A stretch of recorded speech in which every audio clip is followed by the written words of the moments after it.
Welcome to the Mom Owned and Operated podcast, the podcast about moms and for moms, where we have candid conversations about running a business, raising a family, and remembering ourselves. I'm your host, Rita Suzanne, a single mom of four, digital strategist, and provider of no-nonsense business strategies and tactics. Hi, this is Mom Owned and Operated. I'm Rita Suzanne, and today I have my guest Dawn with me. Dawn, I'm so excited to chat with you. Let's talk about all the things. Please tell everyone all about you, your family, and your business. Oh my gosh, all about me. How much time do you have, Rita? All the things. We have about 20 minutes. Let's go. Okay, let's go. Hello, everyone. I'm Don Mamone, pronouns they, them. I live with my beautiful and adorable daughter, Frankie, and my creative and talented wife, Emily, in the state of Texas, in the city of Dallas. I am an identity coach, a professional speaker, and an author. And I'm really excited to talk to you about entrepreneurship and identity and being a mom and succeeding and all the things.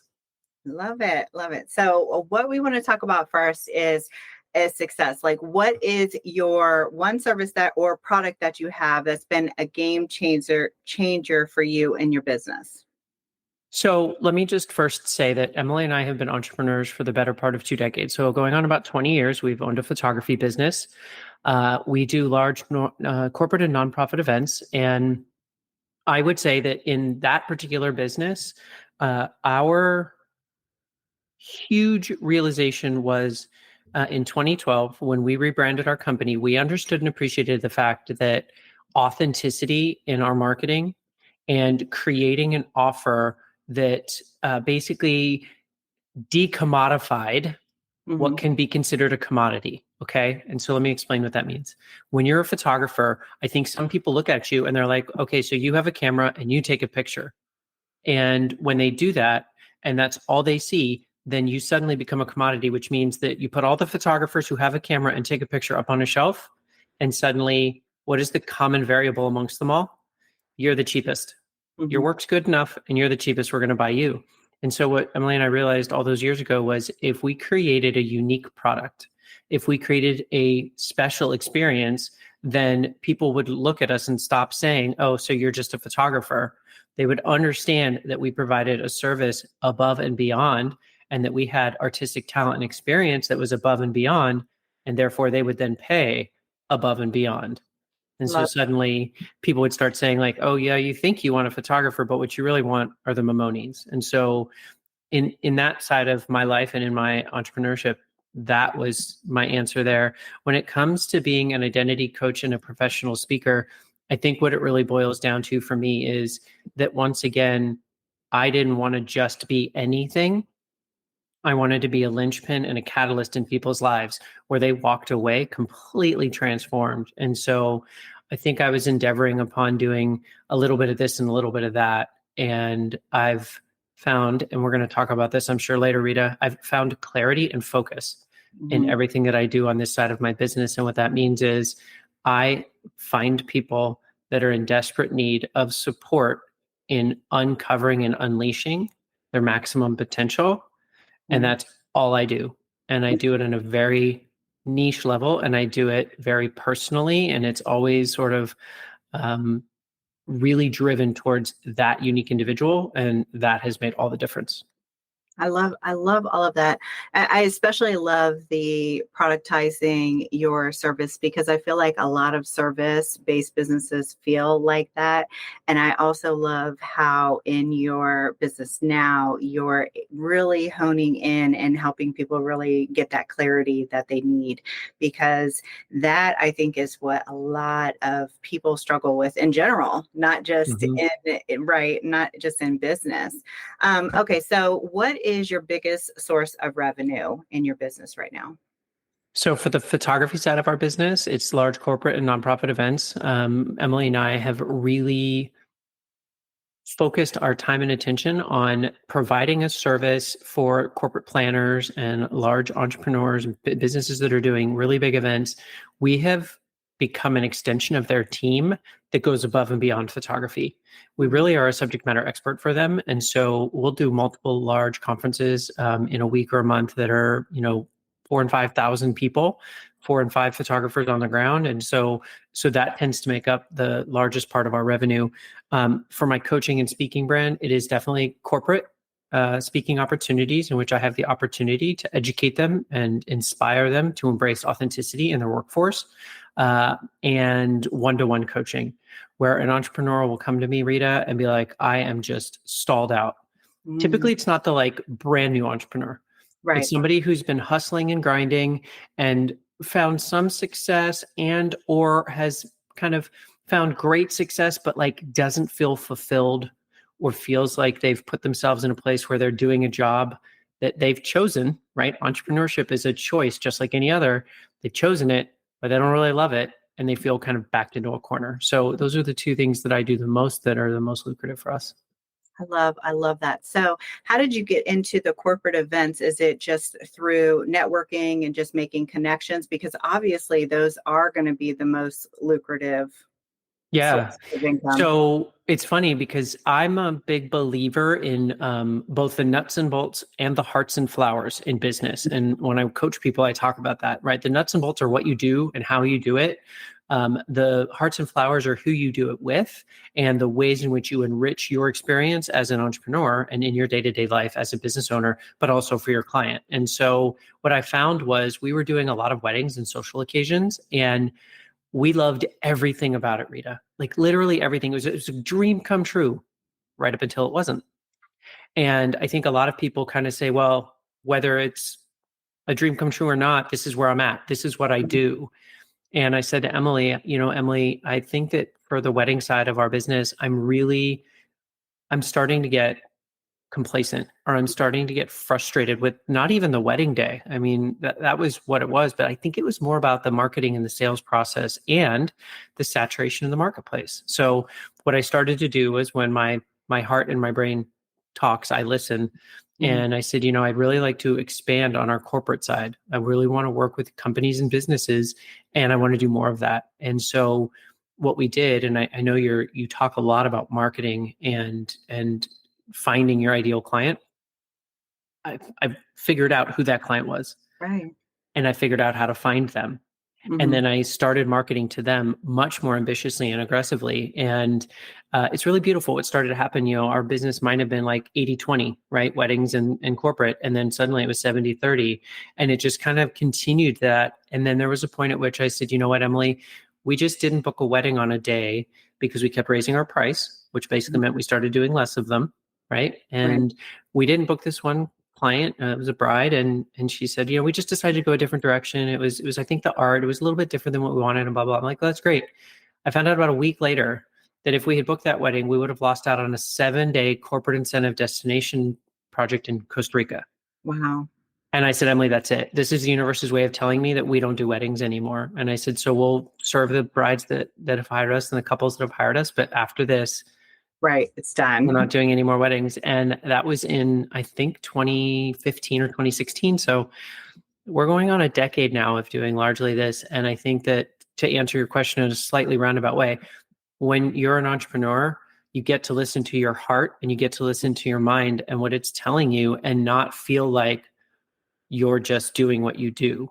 Listen to those voices and follow them and be ambitious about it. Because you get to change. That's the most amazing thing about being an entrepreneur is you get to change and grow and adapt and create a life you really want to live. I agree. And I love how you slowly pivoted over versus just abruptly dropped everything and just said, you know what, we no longer do this. Because I think that sometimes we get so caught up in the burnout or complacency of working with or doing a certain thing. And we're just like, I'm done. Right. And we just give it up. But, that's not really the smart thing to do. It's just like when someone quits a job without having a backup job in place. So I think that that's the smartest thing. So what is the most valuable financial lesson that you've learned through this whole process? I feel like we've kind of hit it, but go ahead. Yeah. So obviously there's kind of two sides of the balance sheet, right? The most valuable lesson that I learned from an expenditure is that entrepreneurs largely are risk tolerant, but not necessarily super ambitious. And so I think that I might have been a little bit more risk tolerant and would have extended myself a little bit more. And what I mean by that is, when we were in the wedding industry, we decided to get a small brick and mortar studio, but it took us a long time to decide whether or not that liability and blah, blah, blah. It was really, really a great move. And so there's a part of me that feels like, oh, it would have been nice to have done this earlier, but I also believe that things happen when they're supposed to. So I'm a big believer in that. The other thing is, I think people that own their own business feel like they have to do it on their own. And I would have brought on not necessarily a team, but I may have been more ambitious with training associates. I would have been more ambitious with getting a CPA and a bookkeeper from day one, even if it was the most expensive and hardest thing to tolerate to get my financial house in order. I would have done that. And lastly, I've invested tens of thousands of dollars at this point in my career in coaching and in instruction. And I think before that, I was just bootstrapping it. Right. I would have invested earlier because one of the things I now realize is time is our most valuable commodity on the planet. You can't get it back. You can't make more of it. And so I probably would have invested wisely in people that could help me find my path, maybe some shortcuts, ways to get over hurdles and through obstacles quicker and with less work. Yeah. Well, they say you invest either time or you invest money, right? So, And sometimes both. okay. So what is one marketing tactic or channel that you would recommend that other mompreneurs invest in or take time in? So my number one, no questions asked. It doesn't matter what the marketing as a relationship marketer has been by far and away the reason that I've succeeded in everything I've ever done as an entrepreneur. And I don't typically like the word networking. I think it has a slightly kind of cringy vibe at this point.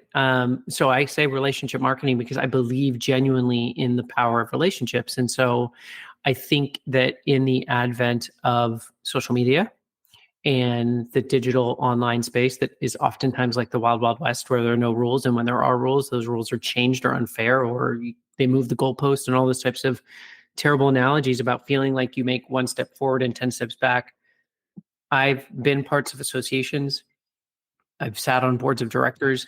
I have done things in my career so that when I have a problem, when I have an opportunity, when I have a concern and I need an expert, I can find them. And so that's one side of it, right? You literally are building a collaborative team of people that you can go to. And I told Emily, I've never felt like we've had a problem or an opportunity in our business that we couldn't solve with one of the relationships we formed along the way, right? And so that's sort of intangible in a sense that it's about business operations. But I'm also going to tell you that all of our really great pieces of business, all of our unbelievable leads, all the things that we look at each other at the end of the day and are like, can you believe this is our life? Can you believe we get to do this? Every single one of them was somehow brought to us by someone that knew us, someone that referred us, someone that was our raving brand fan. It's from the wedding industry, so it's a little bit older, but I had a bride call me up one Sunday afternoon and say, you're going to be getting a call from Stephanie. I was like, okay, who's Stephanie? I was at brunch today and she was sitting with a bunch of her girlfriends celebrating the fact that she just got engaged. And I ran right over to her and I gave her your card. And I said, if you don't hire them, you're silly. And I was like, well, thank you for interrupting this bride's brunch. It's very sweet of you. But those are the type of raging brand fans you get when you connect with people on a heart-centered level. So yes, get out there, get out from behind your computer and or have Zoom meetings, coffee chats. Be creative about ways where people remember who you are and want to support you in your growth. Yeah, so that was going to be my follow-up question was, what is a tip that you have for people who maybe are a little bit introverted or shy when it comes to relationship marketing? So find your emotional support extrovert. I joke around with that. I was like, okay, I'll be your emotional support extrovert because I can go into a room full of people that I've never met before and work the room for hours and get to know people and ask people. So that's number one. Number two, the coolest thing about being a relationship marketer as an introvert or even an ambivert. And by the way, if you're an extrovert, take this note too. People like to talk about themselves. And being an introvert is oftentimes like, it's hard to make that introduction. It's hard to then have that chat. You can literally start a conversation with somebody and say, tell me what you do and how I can support you in that. Mm-hmm. The number of times somebody says to me, oh my God, what a great question. It really does open the floodgates of them being authentic with you, telling you what they do, and telling you what one of their struggles might be. And suddenly it's not about like small talk or this or that.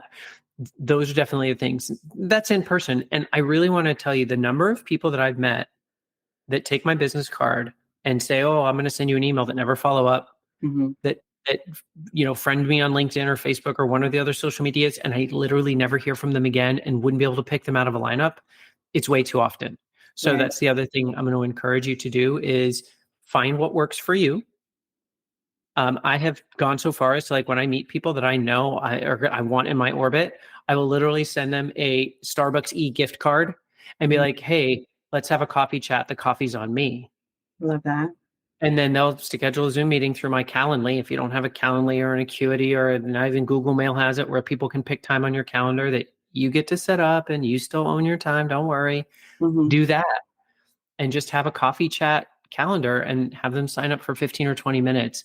You would be amazed. When I do that, Rita, like, there's a flood of inquiries that we see a Yeah. very short period of time later. So it's 100%. There's a million ideas. And if you need more, just have your audience reach out to me. I'll give them a ton.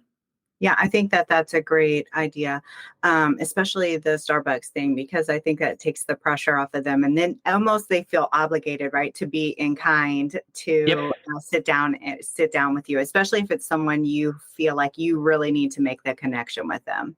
So I 100%. think that's a great tip. So do you have any marketing mishaps that you want to share? Something that maybe didn't go as well as you had hoped? I mean, I've tried email campaigns that flopped. I have tried. We always go for ostentatious, and I think that what I want your audience to know is you get to be exactly who you are everywhere you go. And so, like, I can think of times when I've coached momapreneurs before, and they're like, "Well, I just don't want this person to think insert Mhm. thing here." Right. That I'm going to have spit up on my shirt if I show up for a meeting, if my kids are going to be a disruption, blah, blah, blah, blah. Okay. If people think those things, they're not your client. Mm-hmm. I don't care what service you offer. I don't care what product you sell. If those people are worried, like, oh my gosh, this is one of those mamapreneurs, not your client. Mm-hmm. And that's okay. Let them filter their way out. And so we have done some pretty braggadocious, ostentatious things that keep people's memory. Emily and I did our Clients Rock campaign one time where we drove around to our 20 or 25 biggest clients in Dallas, and we dressed up like rock stars. And it was October, so we bought all the stuff at the Halloween stores, and we just dropped off a little gift basket. It cost, I think, $8 per basket. We assembled them ourselves, and they had a pet rock and pop rocks and smart pop, and everything was about rock and pop and excitement. And it was just a loyalty thing. Yeah. And I think that went really well. And we had like one client that kind of didn't get it. I think they were a little bit on the sort of kind of quiet and conservative side. And so I was like, I don't know if that landed for them. And Emily's like, that's okay. We did 20 of them. Right. And so I think that the message there is your marketing efforts may not be for everybody, and that's okay. Right. Your marketing gets to be for that client that sees it and says, oh my gosh, this is so clever. This is so wonderful. So even if you fail faster, because it means you're trying new and different things and you're really putting yourself out there. Yeah, I think that, and that makes me think about moms putting themselves out on videos specifically, because I think a lot of times people are afraid to market themselves on reels and all of these other things. What if my friends see me? Who cares? Just do Yeah. it. You need to get out there and do it, because obviously they're not your target. They're going to move past you way faster, right? They're going to see you faster. They are. And I'll be candid. I love to be vulnerable and I love to be authentic. And so for those of you that are listening to this podcast, as opposed to potentially watching the video, I introduced myself as Don Mamone, pronouns they, them. I'm non-binary and I live in the state of Texas and in the city of Dallas. And if you need the courage and the confidence to step out in front of that camera, just remember that I'm somewhere in Dallas. I'm likely going out to dinner with my wife and I'm wearing a dress and heels, because that's how I express my gender identity to the world around me. And I do that not necessarily without fear, but I do it without any wonder or worry about whether I'm inconvenient for someone else or whether they're judging me or what they might be thinking about me. So to everyone listening to the sound of my voice, you get to shine, you get to show up, you get to be loud and clear, and you get to take up massive space. And if that's inconvenient for someone, Rita, that's a them problem and not a you problem. I love how comfortable you are with with yourself. And I think that's how everybody should be. And oftentimes, I think women especially get too wrapped up in worrying about what other people are going to think about them, especially in business, right? They get too concerned for fear of judgment of what everyone is going to think or say. So how do you define success in your business? Is it solely financial or are there other factors? I would say that for me, it's ironic, but I don't even know that. I mean, yes, every business gets to make money, right? We're not a 501c3. We're not a charity, although we do very philanthropic things. Right. I think that money for me is a tool like any other. I'm not money motivated, but I do know that we need to make money. I am time motivated. And so I do live in this city of Dallas, but right now I'm on the Gulf Coast. We just survived a hurricane with my sister because we're the crazy ones that had planned to come down here for the 4th of July holiday and my nephew's birthday and my birthday and my wife and I's anniversary and all the things. And when they said, well, there's a hurricane that might come, I'm like, well, then we'll weather it together. And so for me as an entrepreneur and my wife, we get to come down here for 2 weeks at a time. My daughter gets to spend time with her cousins and her aunt and her uncle. We get to use their pool and we get to travel through areas where we wouldn't be able to do that with a 9-to-5 corporate job.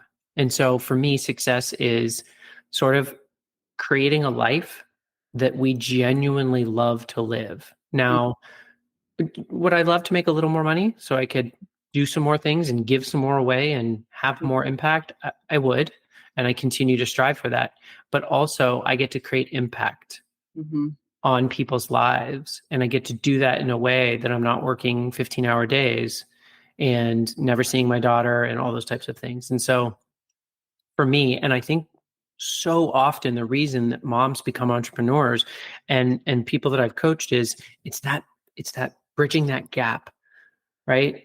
So many moms are told they get to live in either or existence. You get to either be a good mom or you can be a good employee or a good corporate servant or a good breadwinner. You can't do both. And I disagree with that, first of all. Even if you did want to have a 9-to-5 job, there is a way, I think, and places that you're welcome to be a parent and a corporate employee. But as an entrepreneur, it is this beautiful, unbelievable opportunity to say, I get to be both a present, available mom or parent, and I get to chase this dream of creating a business, being an entrepreneur. And so for me, that's the success, is understanding that this is a both and world, and you get to create the life that you will love to live, both as a parent and as a business owner. I love that.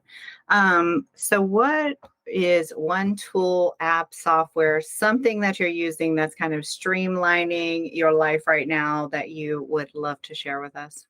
So brand aside, I don't really care what brand people use. I have been doing this for 20 years, and I will say that there's always something new and flashy and different.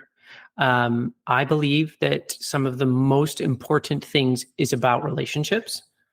Okay. And so I would say that every app that I use, everything that I do comes back to that concept of a relationship. So for example, I have a bookkeeper and a CPA, right? That's the relationship. The tool that I use is for my relationship with money. Right.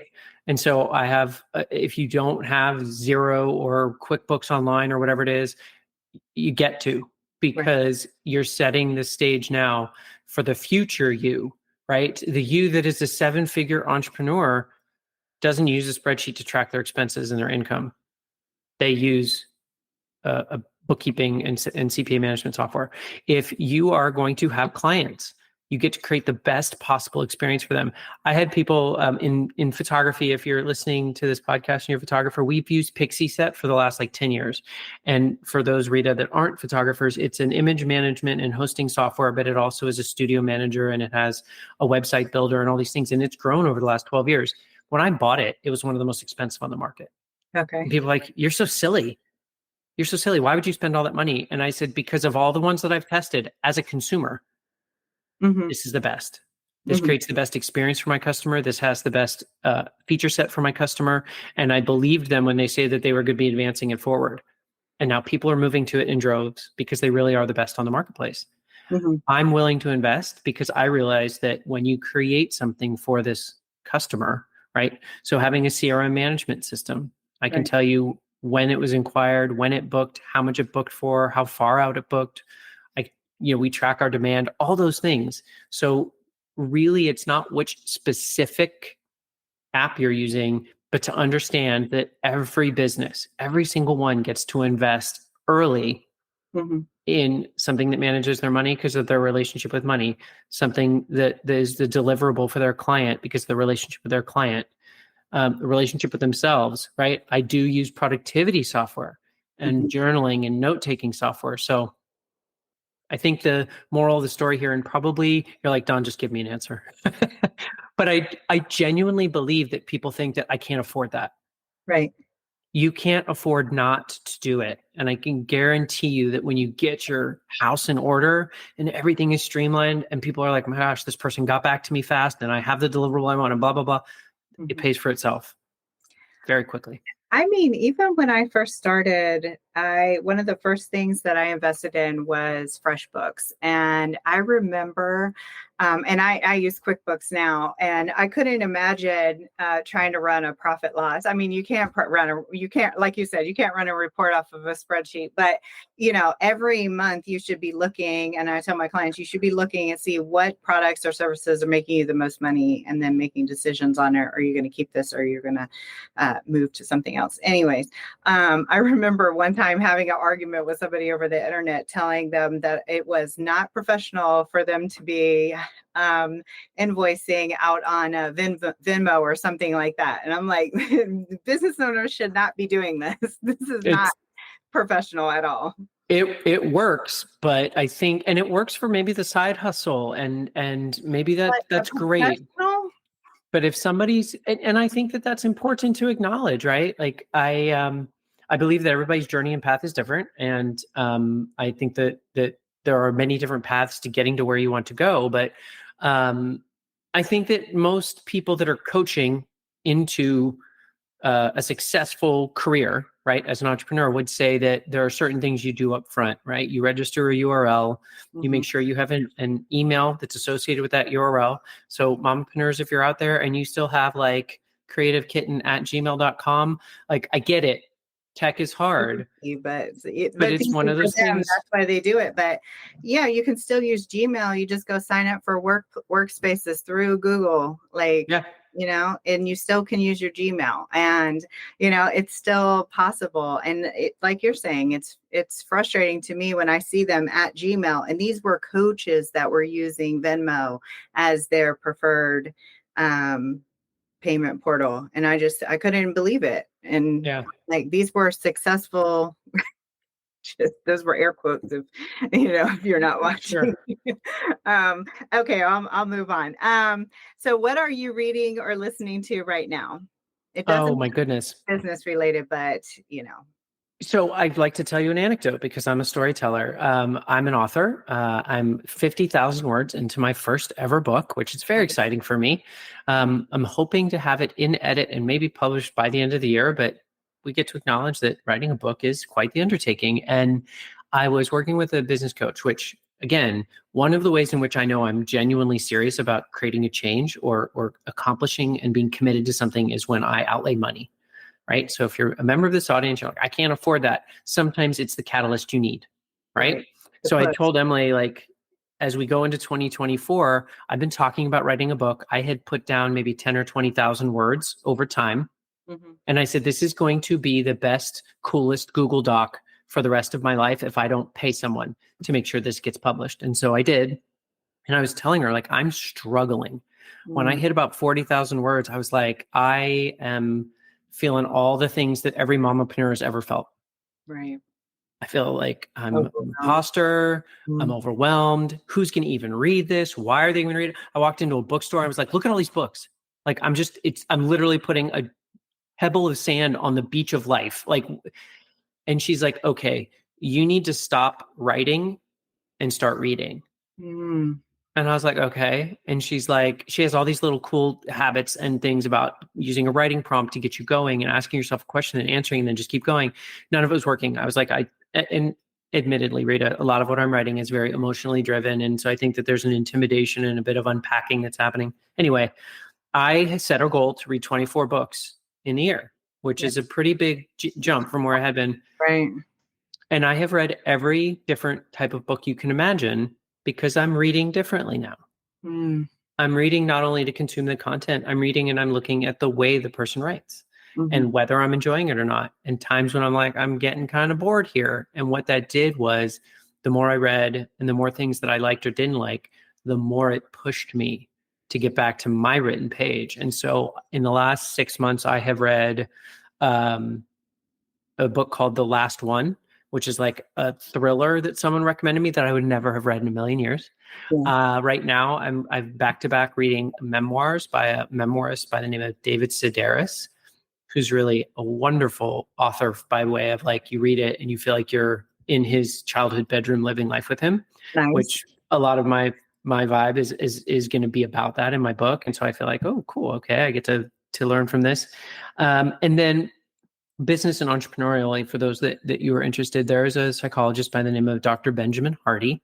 I not only read his books, but I had the pleasure of photographing him and listening to him speak. And it's all about future selfing. And it's a very popular Right. topic in psychology. And I'll leave you with this from a writing perspective. It broke my brain when I was flipping through his book while he was there. And it said, research now shows us that we're pulled forward into our future more than we are pushed forward by our past. Mm. And the reason I thought that was so brilliant, and the reason it kind of broke my brain a little bit, Rita, is I want all the mompreneurs to understand that where you've come from certainly can contribute to where you are right now, but it doesn't necessarily in any way indicate where you're going to go. Right. Where you want to go, the life you want to live that's on the horizon can in fact pull you forward more ambitiously and more creatively and more entrepreneurially than the past. So look towards the horizon and decide where you want to go, point yourself in that direction and make the decisions. Be the person that you get to be. Because you noticed what I said. I'm an author. Yeah. I have not published yet a book. Right. I'm in the process of writing that book, but I'm okay saying that I'm an author because I know it's going to happen. It's just a matter of timing. I love that. I love that quote. That's very profound and I like it. I'm going to put that over here. Okay. Let's go. So last question. So how are you making time for yourself? There's so many things going on. What are you doing for self-care?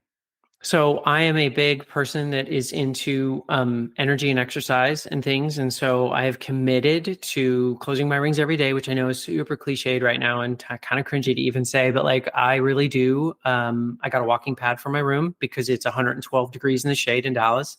And if I don't get up early enough, it's just not going to happen. So I walk and I write and I do things like that. I am a huge believer in non-heroic, massive self-care things.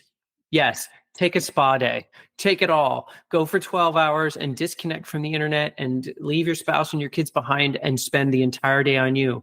But more importantly, wake up a little bit earlier and have a skincare routine that involves applying different creams and lotions and things. Take that 3 minutes to sit and breathe in and out. Find what's going to help you. This is the way I say it: cognitively or mentally, emotionally, spiritually, whatever grounds you and feeds those parts of you, do those things. But I think most oftentimes people think of them as big, grand things. Right. And some of the things that I love the most now are like, I'll go and I'll put my hair up in the cutest little top knot you've ever seen. And in the old days, I was like, I just wash my face before I go to bed. Mhm. I wash my face and I put on a toner and then I put on a serum and then I put on a moisturizer and then I walk out of that room kind of rubbing my hands together thinking I'm so pretty and taking care of myself and doing all the things. So that's my jam is both the big, more ambitious efforts, but day to day small things that we know are going to make a difference. Yeah, I agree. I think that when I first started this, people would say things like, "Oh, go get my hair and my nails done," but then I would say, "Well, even spending 5 minutes in the car by yourself is self-care. Anything that's going to recenter you, taking a bath, sometimes we don't even get to use the bathroom by ourselves especially when you have multiple children and they're young. So it just doing what you need to do to recenter and be alone for a few minutes or And you whatever. deserve it. Yeah. Moms above all else. I was raised by a single mom.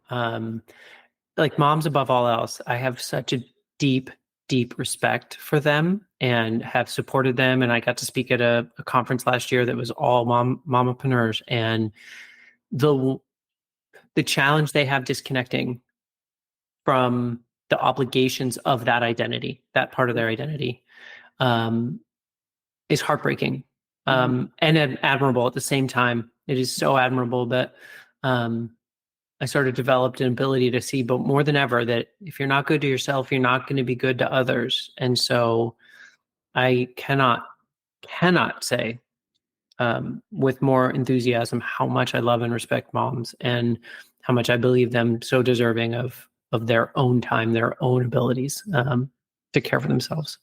Love that. Okay, so where can we find you? Where are you at? Where you hang out online? I like to say that I'm everywhere. I'm omnipresent, but I know that's probably not true. And there's a lot of people out there. I would say that my biggest social media presences are on Instagram and LinkedIn. I do have a YouTube channel, but I get to be better about it. So if you're in the socials and you want to look me up on Instagram, I'm at Don Mamone, and I'm sure you can put that in the show notes. I'm at Don Mamone pretty much everywhere. I do have a website at Don Mamone. I do Spark calls and sessions for people to find out how we might be able to usher them forward, catalyze them, and put them in a place where they're achieving greater with less work, and a bit faster, maybe even than they hoped. So, I mean, my name is really the thing, right? I'm That's at Don Mamone pretty much everywhere. So come find me. And I want to make sure that everybody understands this. My capacity to love is infinite.